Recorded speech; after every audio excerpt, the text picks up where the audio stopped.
வெந்தயம் கடுகு தாளிச்சிட்டு கருவேப்பிலை தாளிச்சிட்டு புளி தண்ணி கரைச்சி விட்டுருக்கேன். அதுக்கு முன்னாடி வந்து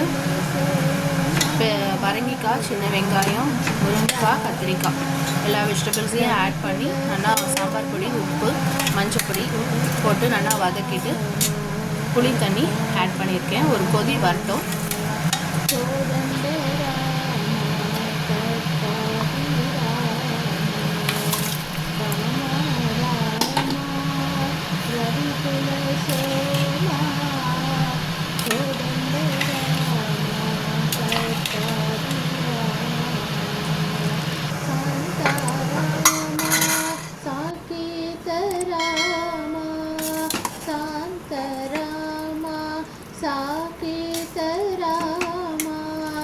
जय जय रामा जानकी रामा, जय जय रामा जानकी रामा।